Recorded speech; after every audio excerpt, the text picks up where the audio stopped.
Hi, this is Estelle Erasmus, your host for Freelance Writing Direct. In this short, soundbite-filled podcast, I'll cover everything the freelance and creative writer and author needs to do to move forward with their writing, their creativity, and their career. Through conversations with guests, we'll cover tips, tricks, and actionable strategies. So join me every week and grow your business and build your craft with Freelance Writing Direct. And don't forget to subscribe, rate, and review on iTunes and Spotify. Welcome, everybody. This is Estelle Erasmus. I'm Freelance Writing Direct, and I am so happy to have Laura Carney as my guest today in the episode titled My Father's List with author Laura Carney. And I want to tell you a little bit about Laura. She's a writer and copy editor in New York. She's been published by the Washington Post, the Associated Press, The Hill, Runner's World, People Magazine, Guideposts, Good Housekeeping, The Fix, Upworthy, Maria Shriver, Sunday Paper, and other places. And her book, My Father's List, How Living My Dad's Dreams Set Me Free, is being published by Post Hill Press in June 2023. Her work as a copy editor has been primarily in magazines for 20 years, including Good Housekeeping, People, Guideposts, Vanity Fair, and GQ. She's at My Father's List on Instagram and at LAC30 on Twitter, and her website is bylauracarney.com, and I'll have everything in the show notes. And I'm so happy to have Laura here today. We share so much in common. We're both from traditional publishing because for 20 years I've been in publishing as well, and I come from magazines like she does. And also, we share a pub date. Both our books are coming out on June 13th, 2023. So excited to have you here, Laura. Welcome. Hi, thank you so much for having me. I'm excited to be here. So let's talk about your book. It's getting such wonderful acclaim, and you've been mentioned on the Drew Barrymore show. You've been on the Tamron Hall, yeah. Tamron Hall show. You've been on a lot of shows. And can you talk a little bit about, first of all, the genesis of the book? I mean, I could tell the readers, but I'd like to hear them to hear in your own words about why you started the book, My Father's List, and what happened to your dad to kind of bring you to that point. Yeah, I mean, it's interesting that you asked that question right after you asked about the publicity, because I do feel like they're very linked somehow, because, actually one of the items on my dad's bucket list, which is what my book is about, I finished 54 items in 6 years from his bucket list. One of them is write and have a few novels published. So anytime anything unexpected or wonderful happens with the book, I'm sort of like, okay, thanks, Dad. Like, I feel like it's his energy being involved. And some might say, I'll get to this in a minute, but some might say that the way this press has rolled out has been very unexpected and wonderful at the same time. But so my brother actually found my dad's bucket list 6 years ago. He had just gotten married, and we were visiting him to celebrate that he had just bought this new house. And we had just gotten married, my husband and I, a few months before.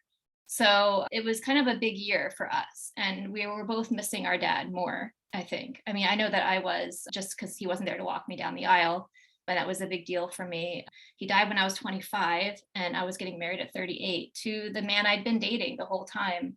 He actually met my husband one time, and then he died 5 days later. So he was killed by a distracted driver, a teenager who was making a phone call at a red light and didn't see him in the next intersection. And I had actually at that time, I'd been working in magazines, I guess I think it was about 10 years at that point. And an article one day, I was a copy editor, an article came across my desk about distracted driving. So it really just showed up for me. Like, I didn't go seeking it out. And I realized, a phone was involved in my dad's crash. So for a year or so, I became kind of an advocate. Like, I met the guy who was in the story. I went and started speaking in high schools with him. I was already sort of becoming a casual runner, but then I ran the New York Marathon and I raised money for his group. So I was really kind of becoming a supporter of other families who had lost a loved one in this way. And I was becoming very passionate, like, what can I do to help this problem? And really, what just my brain kept coming back to was a book or writing in some capacity. Like, there must be some reason that this happened to a family where the one person is a writer, you know? So after my wedding, when the list showed up, the way it felt to me was, this is my dad saying, here's your book. Like, because my dad was a writer too, and that's totally like what he would do. Like, these are your chapters. Like, this is who I was as a person. This is what I cared about in life. You know, let's talk about my life. Like, let's not keep talking about my death all the time, which is sort of what I was doing as part of my speeches that I was giving. So that was the genesis of it. Although, you know, I always find it interesting. People ask me a lot, what went through your head when you said yes to doing this? Because it seemed like such a big task, you know, 54 items. And I actually gave myself a 4-year deadline initially too, just because I thought, well, you know, I want to give myself a certain period of time in which to do this, because I don't want to just keep doing this for the rest of my life. You know, and 4 made sense to me because to the first list item actually said I want to live until the year 2020. So that's when I had planned on ending it, but then the pandemic happened. So that was just, you know, there was no way that was going to keep being my deadline. So it ended up being 6 years. And, you know, like I said, one of the list items was write and have a few novels published. So I guess it was about in year 1, I started working on that. I got an agent. I started turning what was a blog into drafts of a book. And I worked at Good Housekeeping at the time still, and they had asked me to publish an article about my project, which at that point, it started out as just a story about distracted driving that I had pitched to them, but they wanted to give it a more personal element. And they said, well, let's do a sidebar of your story. And then they said, well, no, we're going to make your story the whole story. So that's really how it got started. And then I started doing interviews and quickly learning how to be on the other side of the microphone. Yeah, framing it around a personal story resonates more for the reader because they can then kind of clue into the narrative and also be more open to hear about the tips then and the advice and the information. So I love that was how that kind of started. And then it took on a life of its own because the more people read about what you were pursuing, the more they wanted to get involved or support you or support your dad in some way. And you had people from, you know, even when you thought that maybe you were at a road stop or a dead end, somebody would call from his past or somebody who knew him and would give you some more information. And what I love about your book is it isn't just this very tactical, this is what happened and this is how I went through this and other. There is a spiritual thread, a through line, if you will, running through your book, which really connects you and the reader to your dad, because as you say in the book, you feel he's with you. And as you just said now, you feel he's with you every step of the way. And so I think that really keeps people invested in your story because everyone wants to believe that there's more out there than just what we see. I just, you know, I gave myself 2 rules in the beginning with writing the book, which I think is important. I'm sure I read that somewhere that you're supposed to do that, like set rules for yourself. I'm sure I didn't just come up with it out of thin air, but what I did was I just decided I have to always tell the truth and I have to always be kind. So there's no exaggeration at all of some of these spiritual things that really did happen to me. But I think part of the key to having them happen, you know, and then later writing about it was that I had to be open to it. I had to believe that this was a thing that was, and that is a lot of the story of the book is me kind of saying, am I going crazy? Is this real? Is this really happening? Is this really him? It's almost like Field of Dreams in a way, you know, they're always saying, if you build it, they will come. And that's really what it felt like. You know, I mean, even in the very beginning of the list, I would once in a while hear like a 2 or 3 word phrase from him, which I didn't know it was him. I knew it was something that was guiding me, and I just chose to listen to it because quite often what I was doing was so out of my comfort zone and so different. And it was like, I was just going to take guidance wherever I could get it. Like the fact that I was hearing something and then, that's gradually morphed into, I would see that like things, I would see hearts every day. I mean, it started sporadically, but then after a while it was becoming an everyday thing. Or like I was seeing elephants for a little while, like, like there's these little things that just kept showing up. And then I would learn, okay, if I'm seeing something, I need to go and Google and figure out what it means. That's basically what I would be doing. And it must mean something. And I mean, I think, regardless of how much my readers might believe that that's real or fantasy, I don't think it matters, because I think it was something that my spirit was doing to help me heal from an experience of life that was much more grounded in what everyone else considers to be reality. And in this like notion that I was supposed to be sad because of this terrible thing that happened. So really part of why the experience was so healing for me was because I'm now being opened up to being happy and to finding joy and to being curious and going on these adventures. And it's like, yeah, you can still do that with your life, even though tragedies might befall you. And in the beginning of the book, you talk about, I mean, it was not just an emotional investment going on this journey and being able to believe, but it was also a financial investment for you. I suppose hopefully that has ebbed because you've been now getting other kinds of rewards. But talk a little bit about that and how you had it, you really were, although you'd been with your partner, now husband, for many years, it was kind of early in your marriage that you had to deal with all this together, right? Yeah, well, I mean, we did choose to deal with it. Yeah. So there's that. But no, I understand what you're saying. I mean, my system or my concept of rewards has changed dramatically.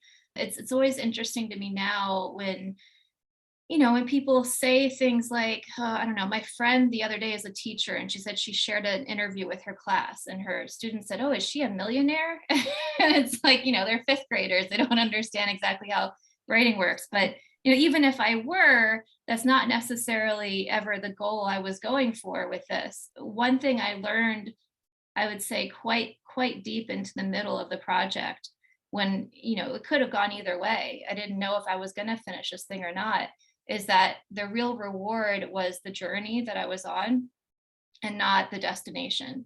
And that was like, I think I sort of needed something that was going to take 6 years and was going to be 54 different things to learn that, because you are in it for so long and you don't know how each one is going to turn out. And some of them take 3 years and some of them might take a month. It was always different. And I really didn't often have a concept of how long it might be. So I just gradually learned, okay, it's going to be whatever this lesson is going to be. It's going to be whatever this connection might be with the person doing it with me. There's something about the act of what I'm doing. That's the rewarding part.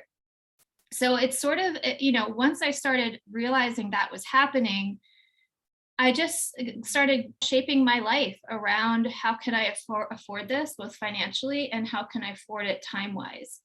And it somehow worked. I mean, I already was pretty good with calendars. I attribute that to learning how to train for marathons and then also planning my wedding, which happened right before the list. Yesterday I found this old calendar from my wedding planning and I was like, oh my gosh, I can't believe like all the stuff I had to think about.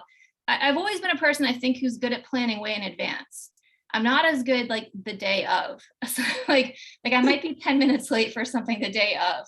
But if you're talking about something 2 months from now, I have like that whole Saturday figured out, And I don't know why I'm like that. I've just always been that way, but it turned out to be very helpful with doing this because it made it so that I could be very flexible with my time. And, I started doing all of these freelance jobs after I left my job at Good Housekeeping and somehow managed to afford everything too.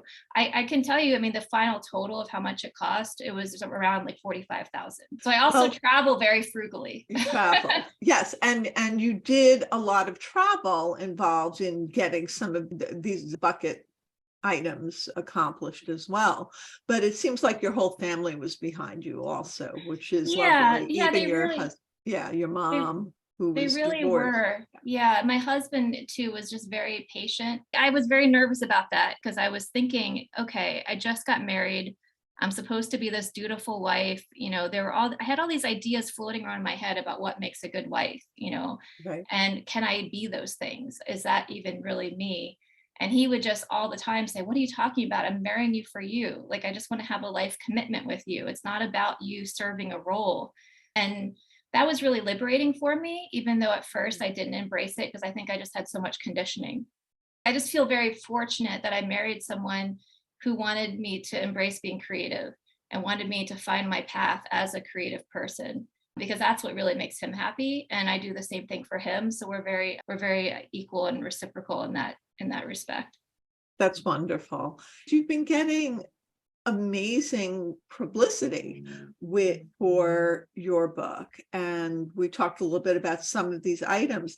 How is that happening? Is it your publisher that is setting it up? Are you initiating it with your own network? Or is it just kind of your dad spurring things along from where he I is? think it's a combination of all of those things, but it was really quite, people balk at the concept of overnight success, but with this situation, it really felt that way. It took everyone by surprise. What actually happened was I had one interview planned for when I finished the list, and it was for Inside Edition. And it was because I had spoken with a reporter there 6 years ago, right when I started the project. And even that didn't even come to me because of Good Housekeeping. That was just a friend read my blog and she just happened to work for Inside Edition. So regardless of where I worked, that was going to happen. Right. And I stayed in touch with them. One of the things I really like to do, and I've done this for my whole career, is I try to stay in touch with people, whether that means sending Christmas cards. Like, you should see my Christmas card list. It's insane. I send at least 50 every Christmas. I like to send something to every person who's ever helped me with my career. And I wasn't necessarily sending this reporter Christmas cards since we weren't that close, but I did stay in touch with her. And I said, hey, I think my project is about to end. Would you like to talk? And then we had the interview. My editor allowed it, even though, my book wasn't coming out until July at that point. Right. And this was now January. She didn't think it would be a big deal. And then the Washington Post saw it. And then a Washington Post reporter called me the next week. And then she said, I would love to talk to you. And again, I didn't think it was that big of a deal because it was actually a column within the Washington Post called Inspired Life. Alison Klein. Yeah, she's been a guest of an editor and call event that I had for NYU, and she was the subject of one of my All About the Pitch columns that I wrote for Writer's Digest. Yeah, well, I had written for them before. Actually, I guess it was I think it was a year before we found the list. I wrote about getting married and my father not being there and why he wasn't there. And then a lot of the story was about distracted driving. But that got a big response, but mostly just from people I knew. So I thought, okay, well, it's going to be like that again. And then when I did the interview the next day, I got an email from the reporter, her name's Sydney Page, saying, hey, can I send this to my affiliates?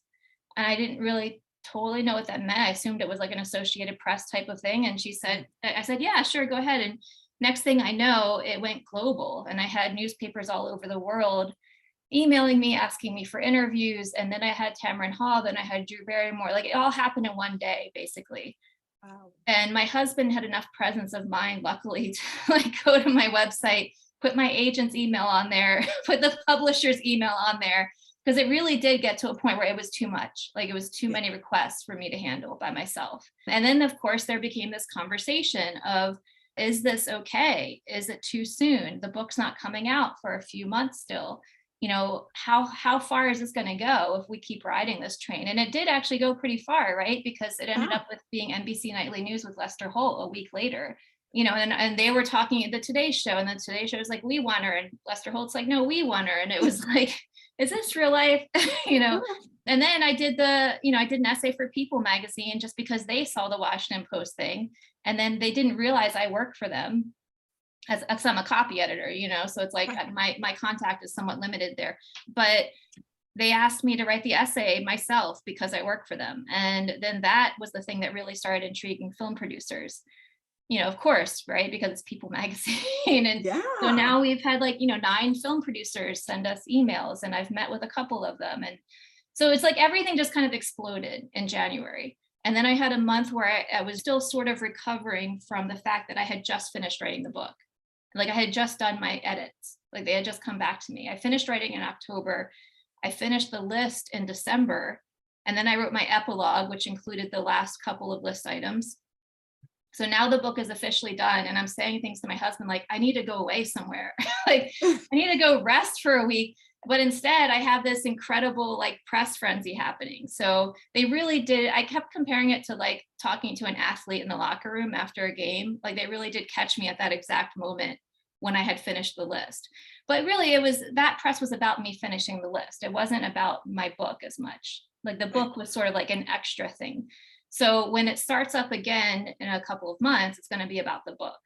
And, it's like I just keep saying, I'm very grateful that one of the list items was write and have a few novels published, because it made it so that I was writing this the whole time. Like I was writing this throughout the experience, as opposed to finishing the list and then maybe waiting 3 years. So it's like, it's all happening like right now.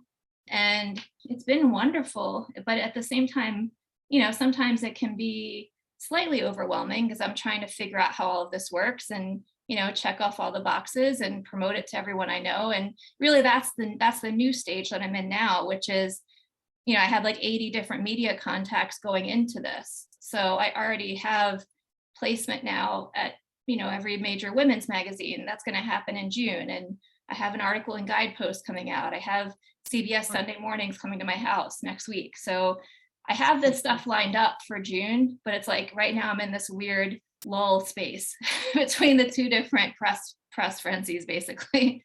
It's fantastic. And I just feel that your dad, like if he was here right now, what would he say to you? What do you feel that he would say to you? I just think he'd be really proud. I think he'd tell me to stop being hard on myself and to have a little more grace and to remember. I mean, when I woke up this morning, I was thinking about that. Like, you know what, this would be an overwhelming experience for anyone. And I would tell them to have grace with themselves and have patience and you're learning how to handle all of this, because of course, I'm sure you understand this, like anytime you're in a situation where you're being thrust into the spotlight in some way, I assume you understand it as someone who's a writer, because writers tend to be more reserved. And when you're pushed into the spotlight that way, it's like all of these insecurities you didn't know you had somehow rear their heads. And they're like, well, what if this and what if that and what if that?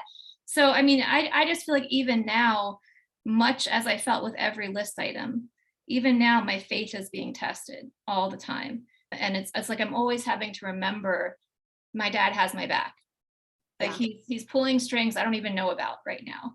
And the whole list was like that. And it was really healing for me, because when he was alive, there were so many times, especially when I was a teenager, where I didn't feel that way, or where I felt like he was too preoccupied with his own stuff. So to finally feel that way about him, because I do think that when you're a spirit, you don't have the hangups you had in life.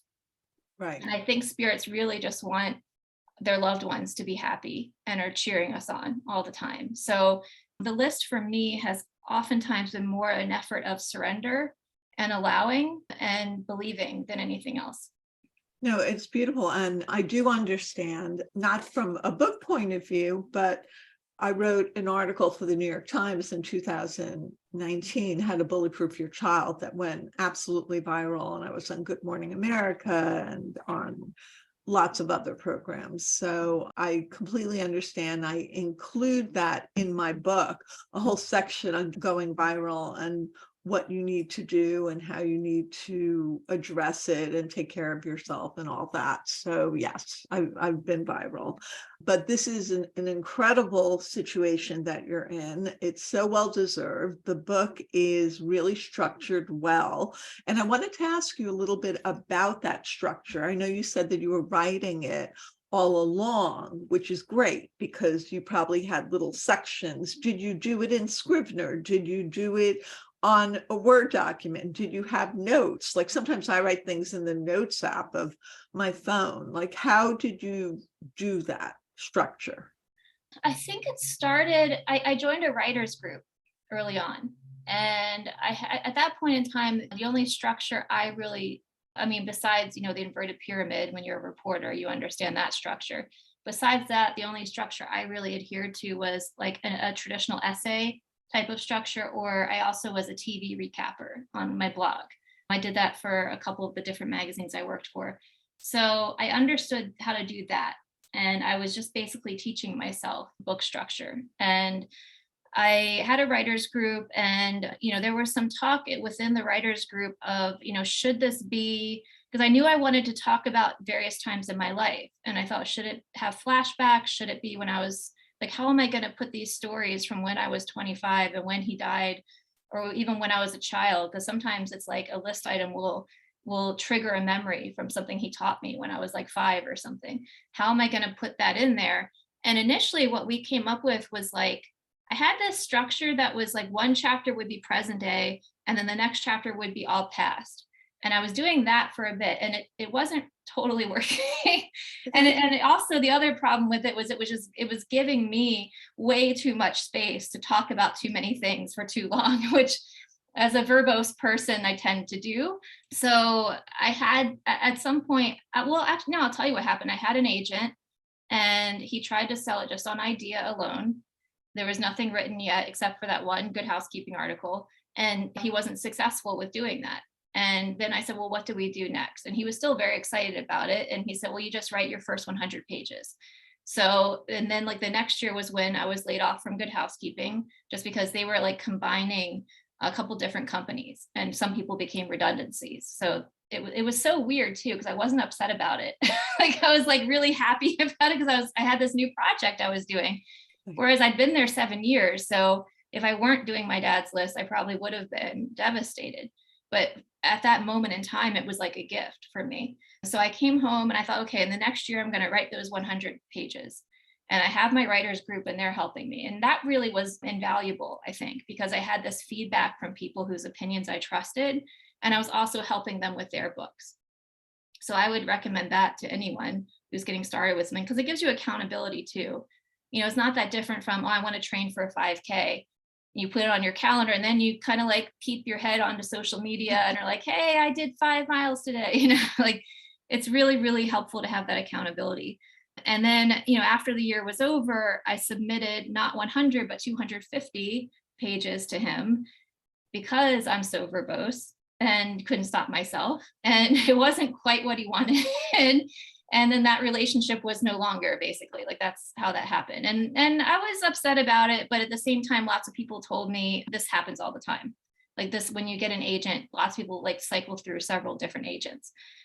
So I again took that as a moment where I can choose to be upset because of a perceived rejection, or I could choose to view this as a liberating experience, like with the layoff.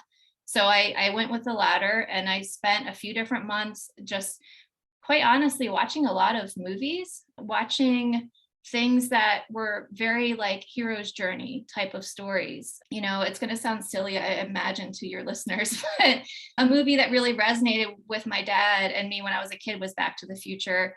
And I just started watching that. And then I started kind of outlining that movie in my notes and figuring out like, okay, well, it's not just Marty McFly, it's also his parents and Biff. And like, what are each of these characters? Like, what are their journeys in this movie? And how do they grow? And because it's really not just this one person that this is about. And I felt like even though what I was writing was a memoir, it had like novel elements to it. And I think I read somewhere once that the best memoirs read like novels. Like even though it's a true story, it feels like an adventure. Like it feels like a story that you get into. So I really wanted to do it like that. And I think the reason for that was because that's how it felt for me. When I was doing these list items, I felt like I was another person sometimes. And in a way I was, because I was growing and I was becoming this new person. So it's like you helped your dad with, fulfill his list. But when you jumped out of an airplane, I mean, that's your own experience that you'll have. The other day, for the first time, I tried cryotherapy, and I just wanted to do it. My husband's kind of become a fan, and I just tried it. And it was like, okay, I've tried this. I don't have to do it again, but it's something that I can talk about. So each experience that you did, it was fulfilling his list, but it was also adding to the depth of experience and life experience for you as a person. Yeah. And when I would write about it, the way I handled that was I had this like running note on my phone that just never ended for like 6 years, and I would just keep adding things to it. Like if something happened in my day-to-day life, even that might not even seem like it's part of the list, but maybe a revelation I had that day, I would just make a note of it. Like I would just jot it down. So it's like I had a couple different venues for noting things that were happening in real time. I had the notes on the phone, and then I also had an Instagram page that I was updating with pictures from list items, and then I had a blog. So it's like, and sometimes I would do Facebook too. So it's like after a while, what started happening was I was building what felt like, I don't know, what do they call that? Your 1,000 true fans. I had a very invested audience of people who are following along with me.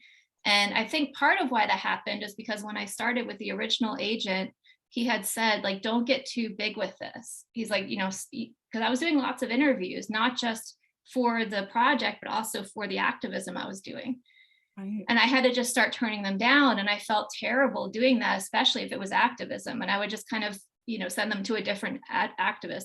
But he was saying the reason for that is because when I get a publisher who's interested, they're going to want to feel like they've discovered you. You don't have the whole book already out there. Because if I had it already out there, why pay for it? You can get it for free. I mean, it's like you can look at that two ways, right? Like it's good advice in that you're staying somewhat mysterious and you're stepping back a little bit. And that's sort of what I started doing. I made everything private for about a year and a half. So now only the people who were already following can see it. And then I just sort of started making it like, well, these are just behind the scenes moments. I'm not telling you the whole story. Like if you want the whole story, you have to buy my book about it, basically.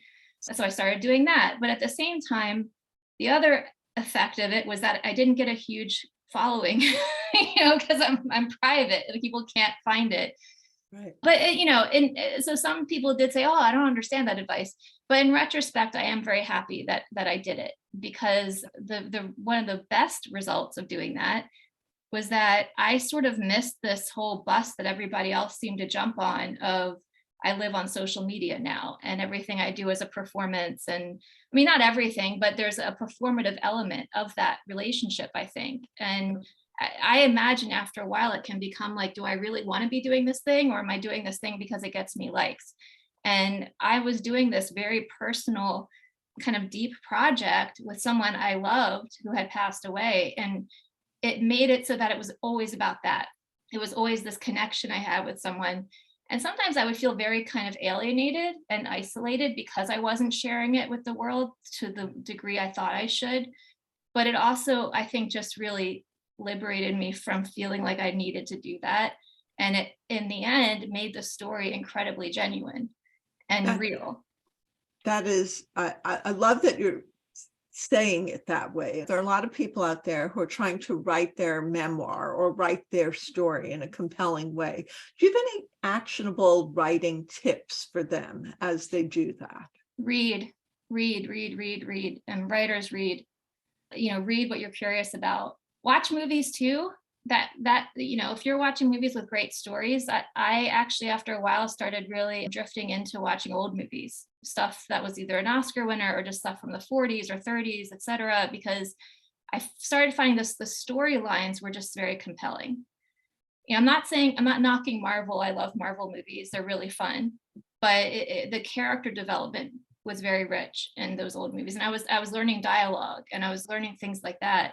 So that's very helpful. But quite honestly, when I started, I was thrilled to have all of this time all of a sudden to just read. And I just, whatever I wanted to read, I would read. And then I would say, well, maybe I should read some memoirs. Maybe I should learn more about so I was reading Wild by Cheryl Strayed. I was reading Between the World and Me by Ta-Nehisi Coates, stories that I felt were similar to what I wanted to tell, and just really studying how they did it. But yeah, I think just in general, I started doing this weird thing where my subconscious would tell me to read or watch something, and I would just listen. even if it didn't make any sense. Like I remember very early on, I'm watching like every Indiana Jones movie, and my husband was like, "How is this related to your book again?" and I'd have to get into this habit of saying, "I don't know," but it's like what would happen is something would nudge me, "Hey, watch this," and then I would watch it, and then there would be a line in the movie that was like, "Oh God, that's so perfect. That's exactly the line I needed for this passage I'm currently working on in the book." And I really think what that was just your subconscious remembers things that you've seen. And you Yeah. go back and like, there it is. And it's like, oh, that's right. I just needed to re-experience this. So yeah, I would say just really trust your subconscious brain and where it's leading you, which, I think especially this day and age, we don't tend to operate that way. I agree. And a lot of times people will throw their first draft down and they'll say, "Oh my God, how am I going to get back? How am I going to edit?" And I say, your brain is working on editing while you're sleeping, while Yeah. you're walking the dog, while you're taking a shower, and you're going to get back to your piece and it's going to be effortless because you've already been working on it. So I agree with you with those tips. This has been such a great conversation, Laura. It's been so wonderful talking to you about your book and everything you've been doing. What is next for you? I'm starting to work on a screenplay for Okay. My Father's List. We haven't made a choice yet with producer or director or actors. We're working on that. I'm sort of formulating my next couple of books. I think one is probably more, it drifts more into my TV recapping background. So one of the things that happened as I was doing the list was I just discovered these incredible stories about women who were trailblazers. Like sometimes women who did something before any man ever did it, which I thought, why don't we, first of all, why don't we know about them? And Right. secondly, you don't often hear that there were women who discovered things in the world before men did. So I really would love to put together something that is those stories. And it's almost like a companion to My Father's List. It's like, here's the stuff I couldn't include. Like there just was too much of it. So that I think I'm going to call A Woman Got There First, which was my husband's idea, of course, because he has these brilliant creative ideas. And the next one, I just have a feeling it's going to be more my list. I mean, I wrote my own list in year one, and I've been whittling away at it. I have 100 items on it now, and I've done about 20. So if there's a desire for that, if my readers want that, I would love to put that into the world. I just think I've been given such a gift with this opportunity to embrace doing things that build my life resume as opposed to just my career or who I am in the world to other people. And I think that's really important. So if I can learn more about that, even on my own journey with my own bucket list, I think that would be really exciting. I love that word, that phrase, life resume. I think that's something really interesting. This, it has a ring to it. Thank you again. And everyone has to get this wonderful book, My Father's List by Laura Carney. Thanks, everyone. Thanks, Laura. Thanks, everyone, for being here and watching and listening, and lots more to come. Bye. Well, writing that gets noticed, find your voice, become a better storyteller, get published, is kind of like an A to Z of how to break through the noise and get published. And not only that, but how to write stories, how to find your voice, how to use the lens of narrative to form an arc, and how to deal with editors, and so much more. It's really the book that I wish I'd had when I first got back into the field after a long hiatus. What can writers do to avoid getting ghosted by an editor they are pitching a story or an article to? There are 3 tips that I want to share. The first one is that you need to have a specific spin on a story. It can't just be, I want to write about peace in the Middle East.